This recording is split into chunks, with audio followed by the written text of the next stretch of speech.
kan udah pakai topi merah. Berpikirnya seperti itu. Nah, berarti ada dua cara berpikir kan? Halo. Ini pada tidur.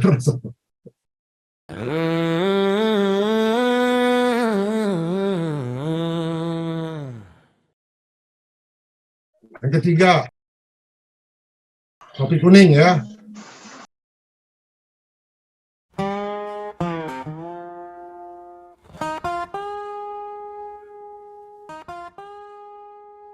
Topi kuning ini ya hanya pikir mengenai manfaat dan keuntungannya apa. Saya berpikir kayak gini, manfaatnya apa.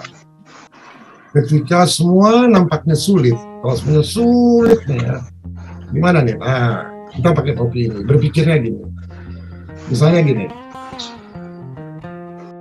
Saat dunia terasa berat dan membingungkan, ku pakai topi kuning, mencari nilai yang tersimpan. Apa manfaatnya?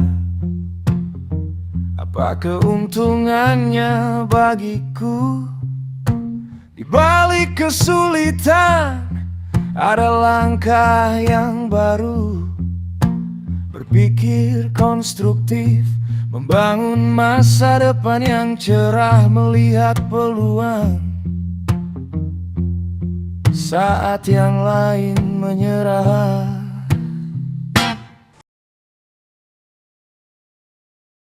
Ini ada orang kasih proposal bisnis.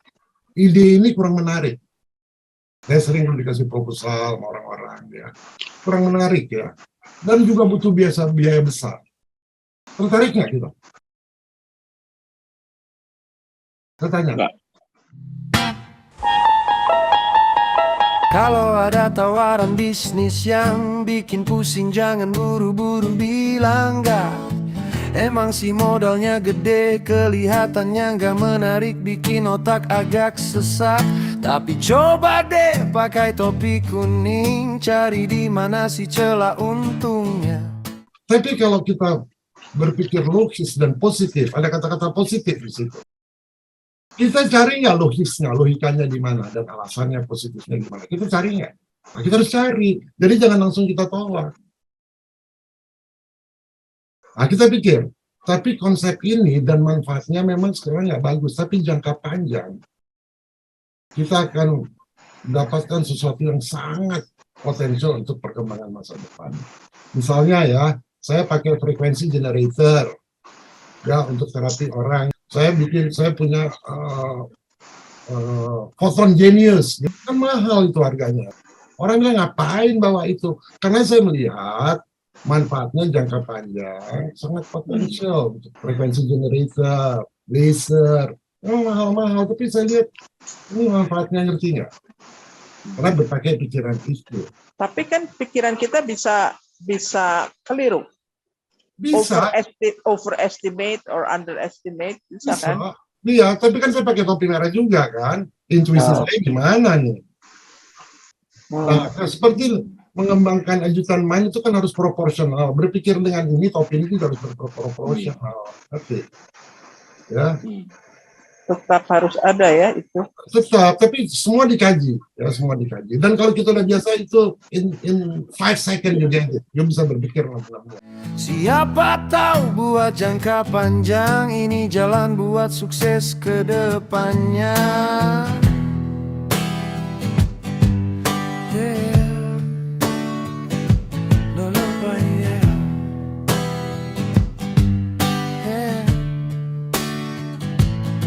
Kayak beli alat terapi laser yang harganya mahal. Orang mungkin bilang buat apa, tapi kita lihat gunanya buat nanti. Bukan cuma mikirin harga di depan mata. Pakai logika yang positif, jangan cuma dengerin rasa takut di dalam hati. Karena harapan dan iman itu dimulai dari rasa penasaran yang gak mau mati. Oh, orang biasanya rata-rata hanya punya pakai 2-3 topi maksimum berpikirnya gitu. Kalau orang bank cuma 1 topi dia pikirnya. Jadi kalau di sini ya pertanyaannya ya biasanya Apa sih poin-poin positifnya saya belajar Urantia? Apa sih manfaatnya seminggu 2 kali? Saya tuh harus prepare gini ngobrol sama kalian. Ya, apa sih? Mengapa ide-ide yang saya lontarkan ini berguna? Atau inti yang saya lontarkan ke you, kalian rasa berguna dilakukan. Bagaimana ide ini dapat membantu you? Terus you bisa pikir juga, jangan terima aja apa kata saya. Apakah ide ini layaknya dijalankan? Gitu. Nah, ini juga warnanya kuning, karena kuning ini melambangkan cahaya kayak matahari dan optimisme. Di sini dia hanya fokus pada hal yang positif dan logis, tapi tetap masuk akal, harus masuk akal. Kalau yang merah tadi enggak kan? Nah, berpikirnya konstruktif, jadi di sini berpikir kita konstruktif, generatif, tahu generatif, berpikir generatif. Jadi berpikir dari sudut pandang positif, optimis, dan selalu melihat ada hope atau kesempatan lebih baik.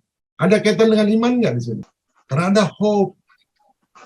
Definisi saya iman itu kan hope, curiosity, tingling with hope, diwarnai oleh hope. Lalu kita juga kalau pakai cara hope ini, kita harus pikir cara kenapa ya alasan yang di Urantia itu bahwa kalau kita mati, kita nggak mati, kita masuk ke Morontia itu layak kita eksplorasi. Bisa nggak kita pikir gitu? Harus kita eksplorasi kan, layak nggak? Bahwa katanya kalau kita mati, kita ke dunia Morontia, layak nggak di sini kita eksplorasi? Bisa memiliki nilai lebih nggak? Layak nggak kita implementasikan? Dengan remote viewing, atau body experience, pas, whatever, layak nggak? Nah ini pikiran kuning nih.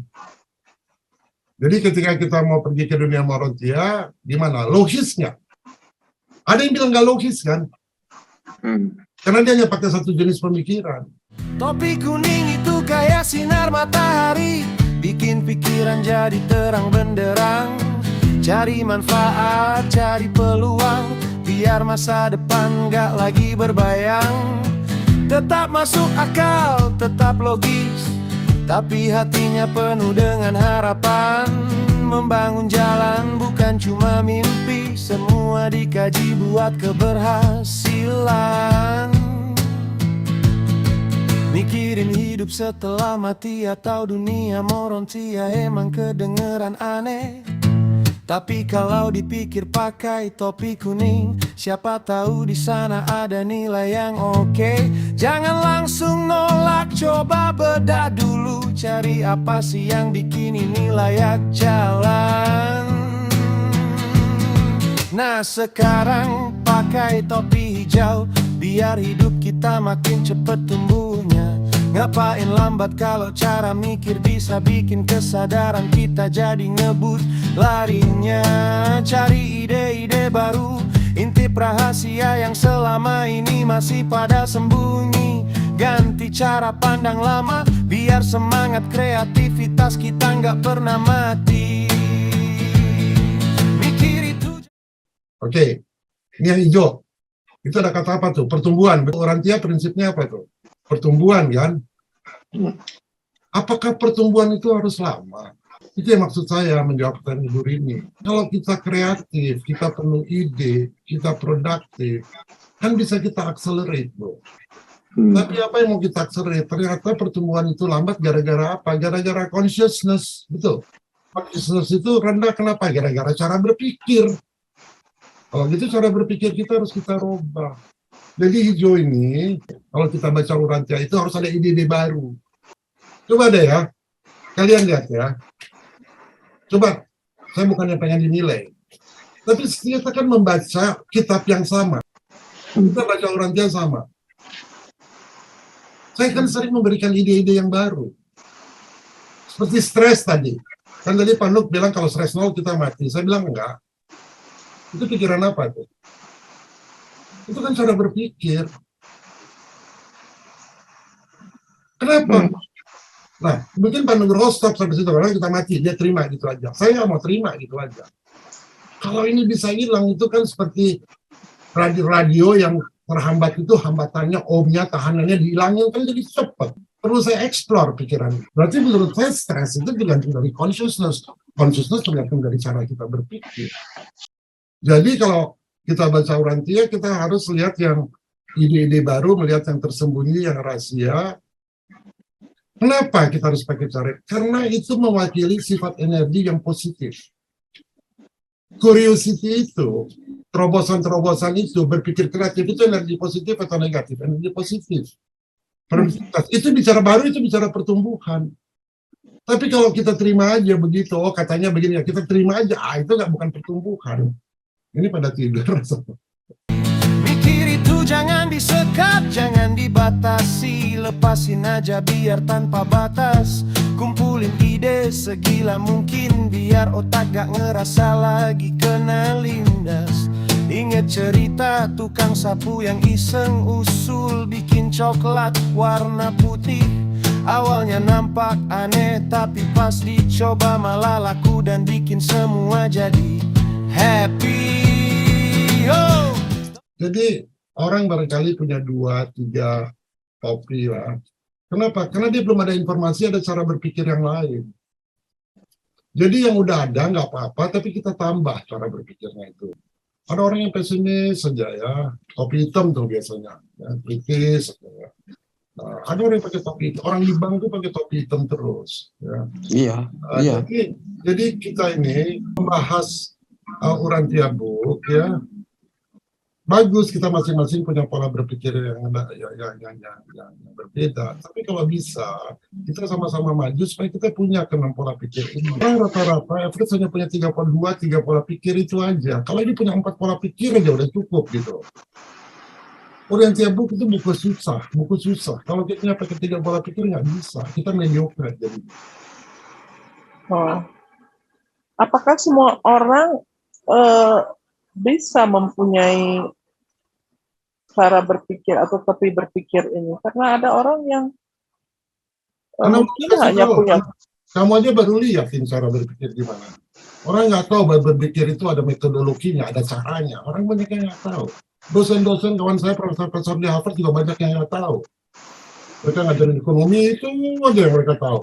Tapi mungkin sudah mereka jalankan, cuman tidak berpikir secara terfragmentasi seperti ini, bahwa biru begini, putih begini. Tapi overall adalah sedikit pasti ada kritisnya, ada alasannya, ada emosinya, ada kontrolnya, ada informasi.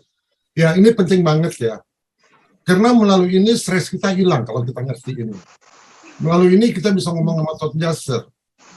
Nggak kira-kira lagi, feeling lagi ngomong sama Todd Jasser. Makanya saya tanya, metode kalian apa? Ada metode Fred, ada metode imbang, ada metode Rush, ada metode kembaran, macam-macam kan? Itu kan pakai topi merah semua. Metode kalian bisa sama Todd Jasser kan pakai topi merah. Ya. Gimana yuk kaitkan dengan topi putih, kaitkan dengan topi hijau, dengan alasan. Ya, bagaimana dengan topi hitam, menilai dengan kritis. Jadi topi hijau ini ya, ini yang disebut out of box thinking, itu topi hijau. Kreatif. Pertumbuhan. Jadi Urantia itu buku apa? Out of box thinking, kita harus pakai itu. Kalau kita pakai normal thinking, nggak bisa. Jadi kita ya, dengan topi hijau ini ya, kita harus meninggalkan ide lama mengenai soal ajaran agama kita, beralih ke perspektif baru. Tetap ajaran tadi, tapi kita lihat dengan perspektif yang baru. Artinya apa? Ijtihad kan. Islam kita lihat dengan perspektif yang baru. Kristen kita, Buddha kita lihat dengan perspektif yang baru. Alternatifnya apa? Jadi di sini ya, biarkan otak membuat alternatif sebanyak mungkin tanpa memikirkan kemungkinan negatif dari ide tersebut. Berani nggak? Bijaksana nggak itu? Nggak bijaksana dong. Kenapa? Kalau kita membuat alternatif sebanyak mungkin tanpa memikirkan komunitas negatif, ada hambatan nggak? Nggak ada hambatan kan? Take note. Tujuannya agar otak tidak terhambat. Karena di Urantia bilang, kalau hardware-nya rusak nggak bisa, ya mati kita. Jadi jangan disekat-sekat, think without limit gitu. Seperti apel, kenapa nggak jatuhnya ke atas? Oh, logis dong. Jangan terhambat pikiran itu. Jadi berpikirnya menyamping ya, tanpa berpikir logis. Kumpulin ide-ide alternatif segila mungkin, tanpa batas. Segila mungkin. Anak saya Arya itu banyak sekali idenya gila. Kalau kita ke Bandung nyetir, wah ide kita gila semua. Nggak mungkin. Ternyata terjadi sekarang.